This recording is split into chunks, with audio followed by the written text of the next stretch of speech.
Welcome. It's time for us to talk sports on Global Television. Let's begin from a very interesting sport, fencing, where the Nigerian Fencing Federation has signed a 4-year protocol agreement with the Italian Fencing Federation, known as the Federation Italia Shama, to advance the development of fencing in Nigeria through technical support and knowledge transfer. The agreement was formalized during the weekend at the International Fencing Federation Congress in Uzbekistan. That's how I make you welcome to today's edition of the program Talk Sport on Global Television. My name is Anthony Momodi. Welcome to today's edition. The promises are to be revealing as we look at very interesting talking points. And we began from the sport of fencing. And just to let you know that Adeyinka Samuel, president of the Nigerian Fencing Federation, expressed his excitement, describing it as a significant step forward in enhancing the expertise of Nigerian fencing officials. Under this agreement, the Italian Federation will assist Nigeria by organizing international knowledge transfers and providing technical support. This includes sending Italian coaches, referees, and specialists to Nigeria to conduct training courses. Paolo Azzi, president of the Fencing International Federation, signed on behalf of Italy, while Samuel signed for Nigeria at the vibrant and brief ceremony. According to protocol agreement, FIS will supply technical know-how to develop fencing in Nigeria and promote meetings, exchanges, and other initiatives to increase contact between Nigerian and Italian fencers. He also highlighted the upcoming men's junior EP Fencing World Cup, scheduled for the 14th to 15th December at the Charterhouse, Lagos. This marks the first time a sub-Saharan African country will host a Fencing World Cup. Samuel appealed for increased support from both the public and private sectors to further develop fencing in Nigeria. All right, I will be hoping to see the very best of fencing. And let's move on to CHAN qualifiers, where it's a big one. The Super Eagles interim manager, Austin Eguavon, has called up to 30 players from the Nigerian Premier Football League to prepare for the upcoming 2025 African Nations Championship qualifier against Ghana. The players represent 16 different clubs, with Remo Stars contributing the largest contingent, with 5 players selected. The 8th edition of the CHAN is scheduled for February 2025 in Kenya, Uganda, and Tanzania. The competition is reserved for footballers with standard contracts who play in their country's domestic league. Among the invited players are Kanu players, midfield maestro Rabiu Ali, who has scored 8 goals this season, Remo Stars goalkeeper Kayode Bankole, Rivers United defender Stephen Mayo, and Abia Warriors forward Sunday Meguo. Other notable invitees include Eyimba FC goalkeeper Harry Ozomena, Remo Stars wingback Ismail Sadiq, and Enugu Rangers midfielder Kazim Ogunleye, and Nasarawa United forward Anas Yusuf. Invited players are expected to report to the Remo Stars Sports Institute in Ikene, Remo, Ogun State on Wednesday, December 4th. The team will train at the facility ahead of the first leg of the qualification fixture against Ghana's Black Stars, scheduled for Accra Sports Stadium on Sunday, December 22nd. The second leg is scheduled for the Gospel Akpabio Stadium in Oyo on Saturday, 28th December. And Ghana has previously denied Nigeria sport at the CHAN finals, winning the qualifiers in 2009 and 2023. The Super Eagles B will seek to reverse this trend and secure the sport in the 2025 CHAN finals. Nigeria's journey in the African Nations Championship CHAN history has been mixed. After missing the first 2 tournaments, the Super Eagles has secured a 3rd place finish in 2014 under late Stephen Okechukwu Kashi. However, they faced early elimination in the 2016 under Sunday Olise. Their most recent appearance saw them reach the final in 2018, where they suffered a heavy defeat to Morocco. Unfortunately, the Super Eagles failed to qualify for the 2020 and 2022 editions, falling short against the ARC rivals, West African rivals, talking about Ghana. The 30-man list of invitees has goalkeepers there, Harry Ozoimena of Eyimba and Kayode Bankole of Remo Stars, while Nuruddin Badmos of Kwara United is also part of the goalkeeping team. For the defenders, we've got Ismail Sadiq of Remo Stars, Waliu Ojewole of Ikorodu City. We've got Imo Obot of Eyimba and Taiwo Abdurrafiu of Rivers United. We've got Junior Nduka of Remo Stars and Victor Collins of Nasarawa United, Ifeanyi Onyebuchi of Rangers International, and Stephen Mayo of Rivers United. All right, for the midfield, we've got Jide Fatokun of Remo Stars, Rabiu Ali of Kano Pillars, Saviors Isaac of Rangers International, Musa Zayad of El Kanemi Warriors, and Emmanuel Ogbole of Kwara United. We've got Papa Daniel Mustafa of Niger Tornadoes and Kazim Ogunleye of Rangers International. The attackers are, we've got Anas Yusuf, who is the current highest goal scorer in the MPFL of Nasarawa United, the Solid Miners, and we've got Adamu Abubakar of Plateau United, O.C. Martins of Lobby Stars, Sikiru Alimi, one of the top scorers of Remo Stars, and Tomitope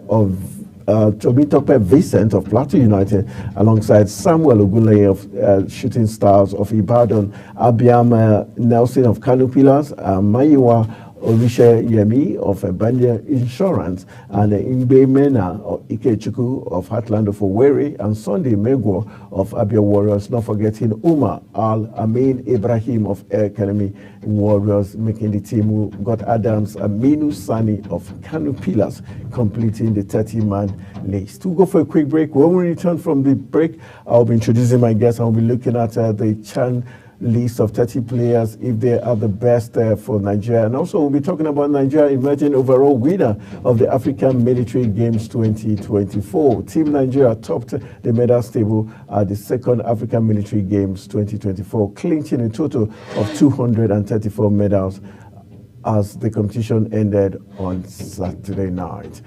Team Nigeria secured 114 gold, 65 silver, and 45 bronze medals across 21 sports, according to the medals table. So we'll talk about all this when we return from the break. Stay with us.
All right, welcome back from the break. We're still talking sport. Just gone by is the 30-man short list of players for the CHAN tournament invited by Super Eagles interim coach in the person of Austin Eguavoen.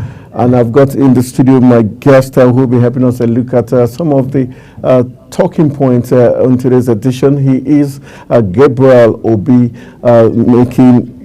thank you, Gabriel. Thank you for joining me in the live studios. All right, let's just look at quickly. The first talking point has to do with the Super Eagles Team B, talking about the CHAN players invited for the tournament. Looking at the squad, would you say you're impressed with the quality of players from the home front that was invited by Austin Eguavoen to the team? Yeah, I must say the quality of players are fantastic. This is the best we have in the local league at the moment, and it cuts across very different clubs in the country. But you see, the issue now be how do you harmonize, because that's a 30-man list. You become up, you need about a 23-man list for this match. So who are you going to drop for the next person? But it's a crack squad. It's a team that has all the finest of our home-based players, from across the various leagues. Like I can see a lot of guys from Kano Pillars, that's why United, and all that. So the problem is we have to blend these guys to play our kind of football, and we are going to Ghana. Ghana is our traditional enemy when it comes to football, So I hope and pray that we're going to be able to have enough time to be able to blend these players together. The problem is not this individual talent.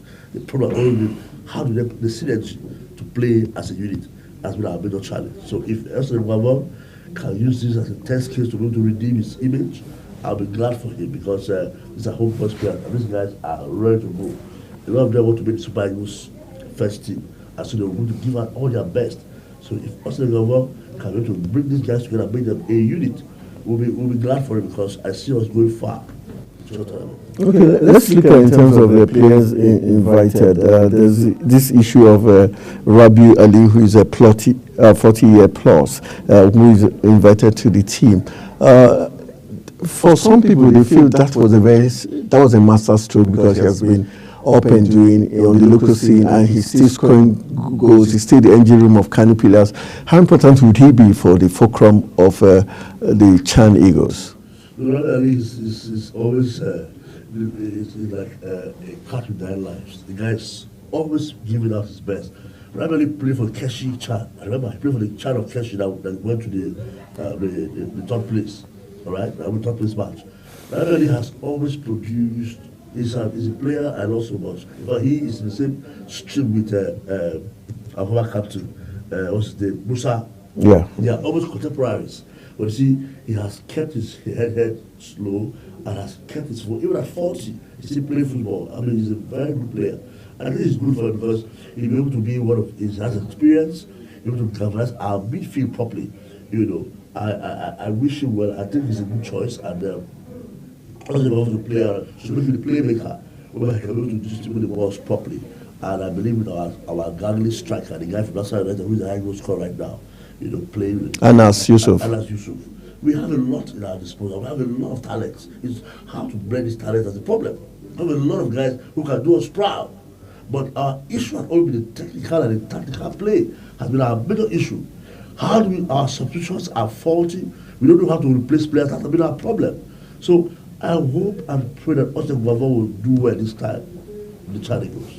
All right, let's hope and wish the Super Eagles Team B the very best as they face the Black Stars of Ghana Team B for qualification for the CHAN 2025, and we're hoping all the very best. All right, just before we talked about this, there was this news, the big story about Nigerian Fencing Federation signing a MOU with the Italian Fencing Federation to help Nigeria develop the sport of fencing. How key all these MOUs and partnership, especially the world of fencing, which is not very popular in Nigeria? It is important we develop the fencing sport. In the last Olympics, we saw that a lot of medals come from fencing, and we are nowhere near fencing. I mean, it's a sport that if we can develop it here, we have people who can play that fencing very well. We have our local fencing, but we need our fencing game. So if it's an MOU, which is a good idea, let the professionals be brought into Nigeria to train our youth. We have a lot of youth who will be able to go to first and do very well because some of this comes to us naturally. But you see, we have not gotten the tactical know-how and the best practices according to the rules of the game. We need those kind of MOUs. We need those professionals to come and train our guys over here. Fencing is a sport that has so many medals in the Olympics, and we were nowhere in all those medals. And that's why the North Africans and the European countries gain more medals than us in Olympics, because when they get 50 from fencing, 10 from, where are we coming from? So I think it's a good step in the right direction. We need more professionals for that kind of sports, so we can expand our sports. We are known for athletics, football, and boxing. We need to be known for more sports. The more sports we're into, the more medals we can get. Yes. Okay, in terms of the potentials of Nigeria doing well in the sport of fencing, do you think we are that athletic? Because it's a very technical sport.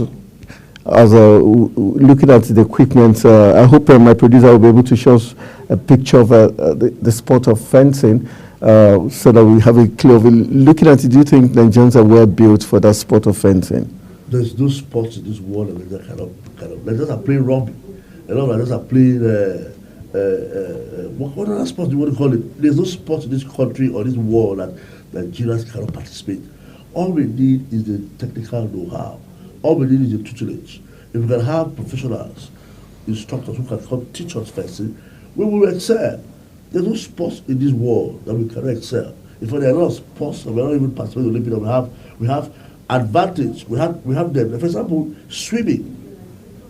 You can't tell me that we cannot, up to now, we have not been able to produce an Olympic swimmer in Nigeria where we have people who live in the riverine area who swim is a natural forte. People who do canoeing. We have canoes who live on canoes. People houses are in the water and they use canoe to go to their houses. Yet, we're not able to produce a medal of canoeing. It's disturbing. We have all we need in this country to provide medals for every kind of sport. And fencing is not a different one. So this is his fencing, and you can see, it's not something out of this world. Fencing is possible, and we can achieve it if we are being taught properly. We have a lot of youth who go to fencing. It's not a sport that has to do with acrobatics. We can achieve it. I've seen the sports in the Olympics before. It's just some able to use your hands very well. You want to get your opponents with what that spike holding. In terms of the coaching, how important is it? Because that's another angle we have to look at, the fact that we need more coaches that will go to the grassroots to be able to discover the talents needed to grow the sport across board. So the federation has to do a lot of work. Get coaches, let them be trained by the trainer. When the trainers are gone, they go back to training the youths in the grassroots. It's just about let the federation do its homework properly. We have people who will be interested. You need to go out, reach out to people, get people who are interested, who love the sport, make sure it's being taught in our secondary school. Are you worried about the equipment that's needed for this sport in terms of fencing? It's the equipment are not things we easily can get off the shelf or easily buy. And for Nigerians, especially for a sport that is just coming to Nigeria, how key would it be for Nigerians to be able to have access to buy this equipment? It's not everything you buy. If the federation is in sync with the international federation, there are grants, there are equipments that can give. Because the international federation wants the sports to grow. They can give out equipments free, just like FIFA does. They can give out free balls, give out grants to federations to develop the sports localities, to build stadiums. Because the more stadiums, the more talent they have, the more footballers will be able to get, and the more money. But for fencing, we're looking at the different kind of soils used in fencing. That's quite expensive, not easily found. I believe that whatever is doing well, if the federation does its homework very well, we can get the equipment even on higher purchase. There's no equipment that we cannot get. And our country is a poor country. So if the federation does homework well, we can have sponsors to buy equipment. What is it to buy equipment? Is it a ship? We can't buy it. If we have ships in this country, what about the sport and equipment of fencing? There's nothing impossible for us if we are willing to do it. Let the federation put its house in order, meet international donors, get to the international federations and ask them for help. And also, if they come to raise money from their own grants, they can be able to buy this equipment. It's just a matter of having one impact center, one high impact center in Abuja, where you can get athletes to come to Abuja and start from there. From there, you cannot, decentralize it as you get more equipment. You have one high impact center in Abuja where the equipment will be available. I tell you, if they write to the federation, the National Federation, asking for support for equipment, it's not a big deal. And also with their own allocations for their federation, they come to buy some equipment. It's a matter of cash. All right, we hope Nigeria will be able to get it done with. We have some pictures of some fencing equipment there that will be needed by Nigerians across board for them to be able to practice the sport and be able to, showcase the talent they've got. Because without this equipment, it's going to be more than difficult to get the game sports growing in the country. It's like playing football without the round leader game itself.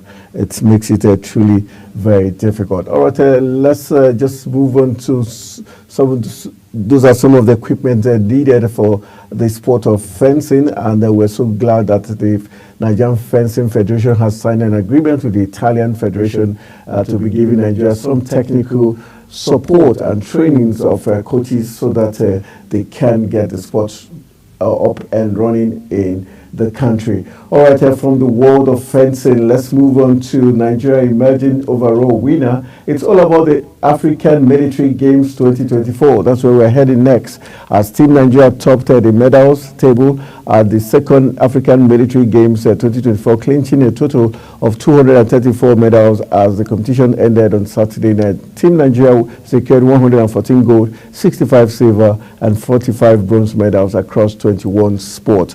Are you excited by the feat achieved by Nigeria, or you think it's more of the advantage of being at home that gave Nigeria that opportunity to come out victorious?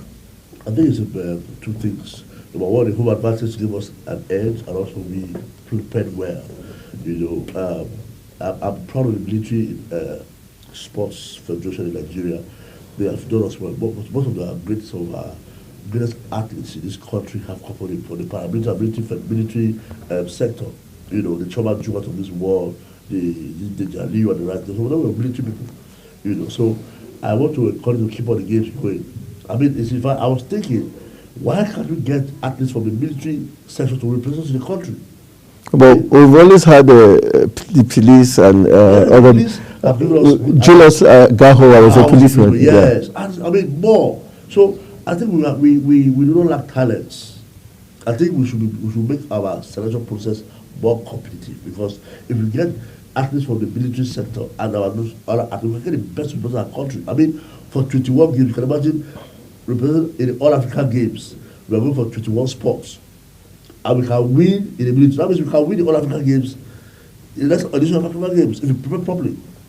The 21 sports, we can win the All African Games that we've never won before. Most of them we've come second, third. Egypt always winning us. So if we can win the military sports with 21 military games with 21 sports, then we can do better in the All African Games or the Olympics thereafter. So it's a matter of us putting ourselves together, the National Olympic Federation and the other sports bodies coming together to form a synergy. We have athletes from this sector, from the military, that can help us. I mean, I'm proud of the military. They did us part. I watched the games on television, and I saw how enthusiastic they were, and they gave all their all.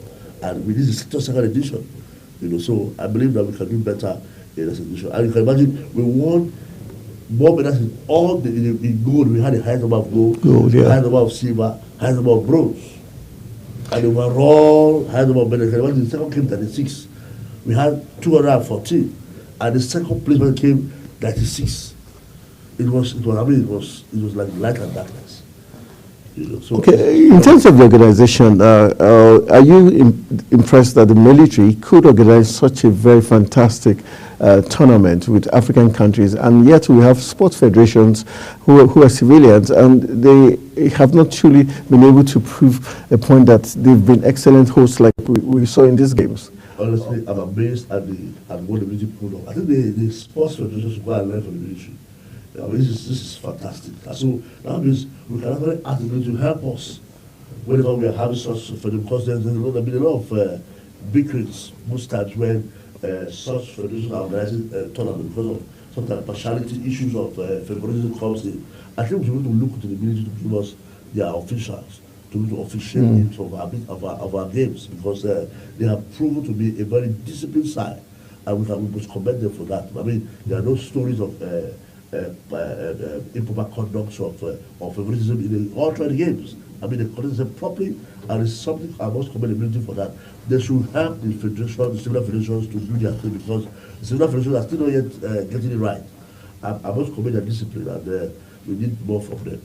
All right, we're just still talking about the African Military Games 2024 that just went by, where Team Nigeria topped the medals table at the second African Military Games 2024, clinching a total of 234 medals as the competition ended. The Team Nigeria secured 114 gold medals, 65 silver, 45 bronze medals across 21 sports according to the medal table. Let's also let you know that following closely is Algeria, that came second with 96 medals consisting of 53 gold, 22 silver and 21 bronze medals, and it is billed to host the third edition, talking about Algeria. Meanwhile, Kenya won 59 gold medals consisting of 21 gold, 17 silver and 12 bronze medals to clinch the third place. So even distribution, we've got West Africa first, we've got North Africa second, yes, and East Africa third. And while Ghana, Ethiopia and Tunisia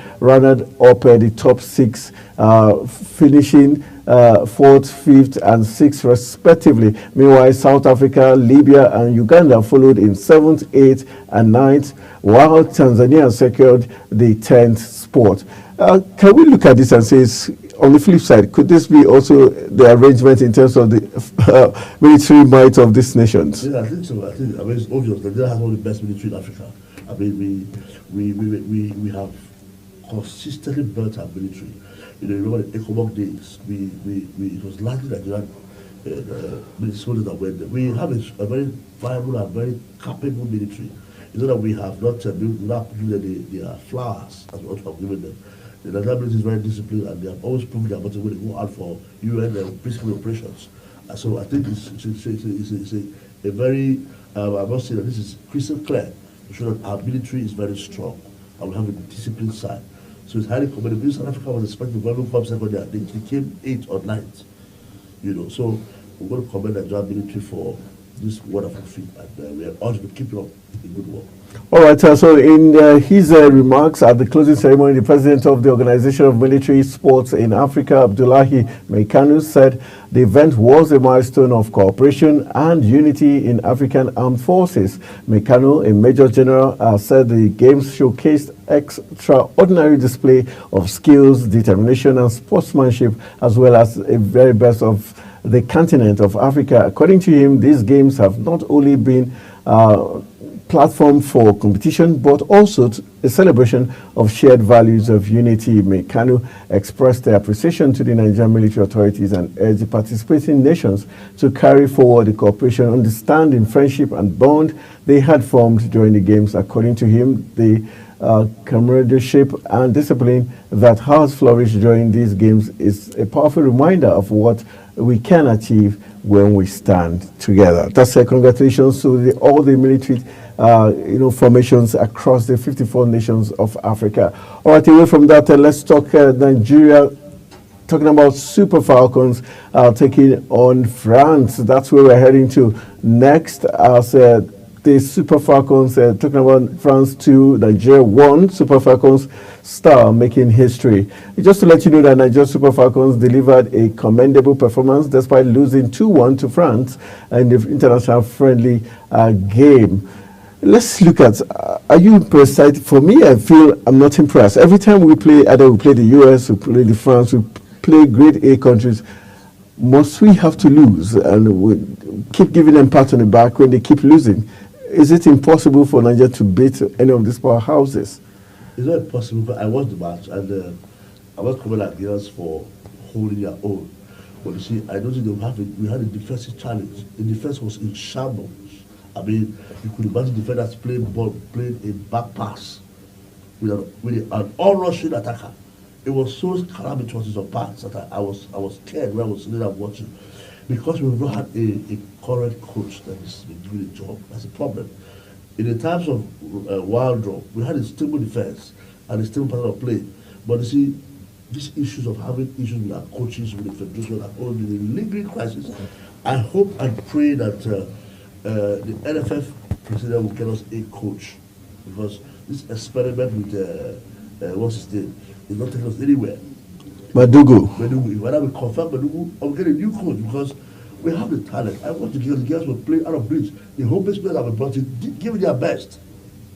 But you see, you cannot take it away from the professional, international professionals, the likes of the Plumtree. They held their own. They were the engine room of that squad, in spite of the fact that they are of age. But you see, those ladies have experience. The young guys from the young girls from Africa had grit and power, but they had no experience. And the France team, an experienced team, you can see how they play. You see, France is going to play Spain after playing Nigeria. Now, if you look at Spain, England, USA, Sweden, those are, and Japan, those are first grade teams.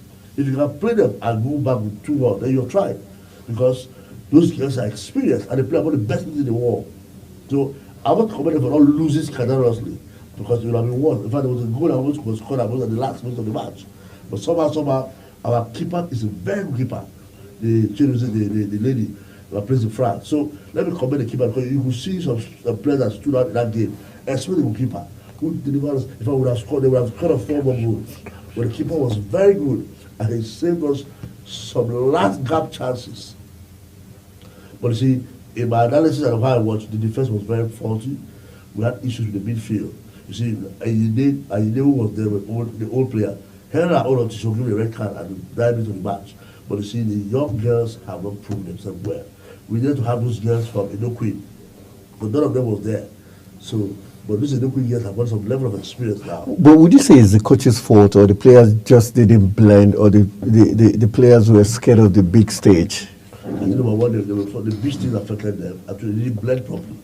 You know, they didn't blend properly. See, the older players still held their own because they had played together.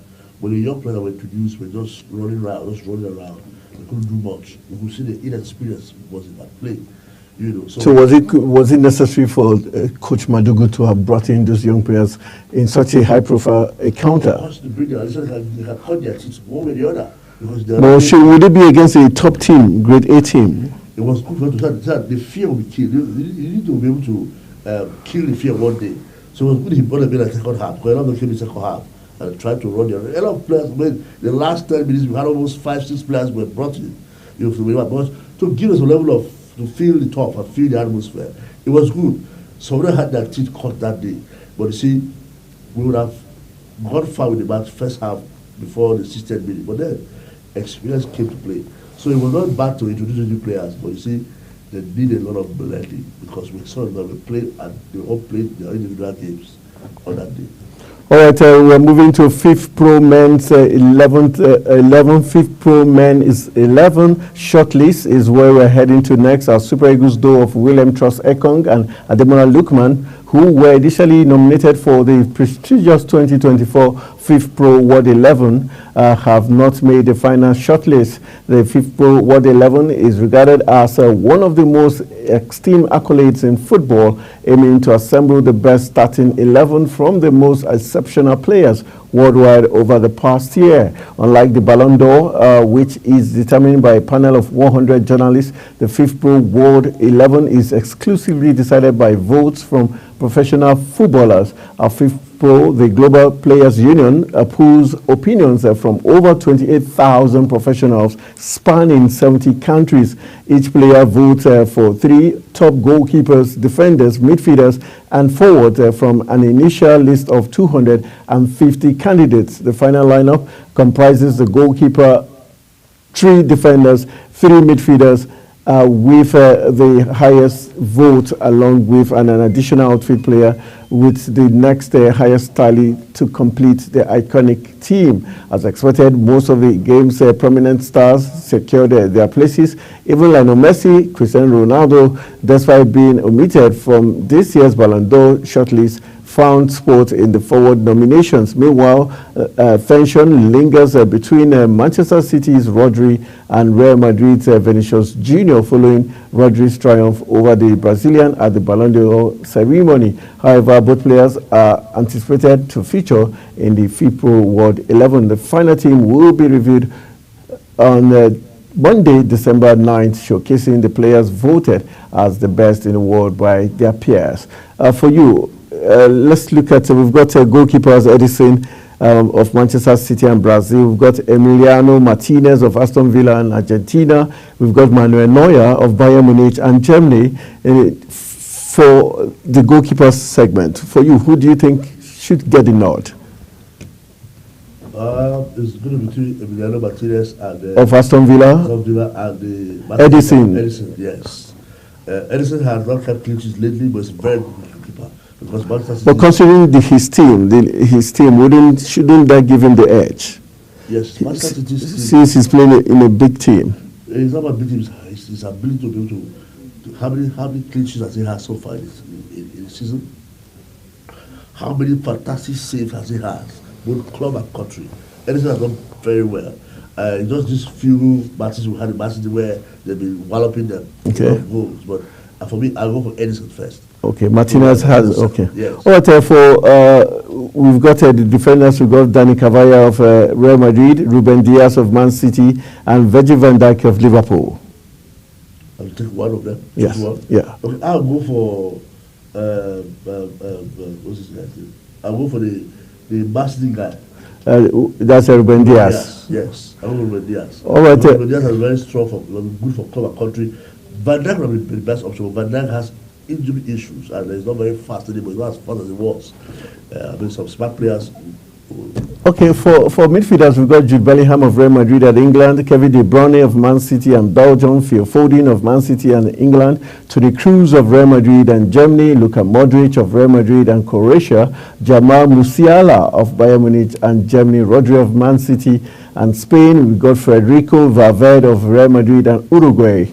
For you, who will be your top three there? I'll go for Rodri. Rodri is the engine of Man City, even though I have a soft spot for Kevin De Bruyne, but Rodri's form is fantastic. Kevin De Bruyne is on the downward slide, but on a good day of Kevin De Bruyne, he's a fantastic player for midfield. But for this platform, for this award, I wonder for Jude Bellingham. Jude Bellingham, for me, for me, it's overrated. I'm not a fan of this kind of play. He plays for Man City he plays for Real Madrid. He has a lot of stars. He plays this power game, this power kind of football. Well, he's not the midfield best. Look at Luka Modric. These are midfield maestros. They hold the midfield and they determine the pace. They bring the flair. Bellingham doesn't have flair. You know, Rodri, you see Toni Kroos.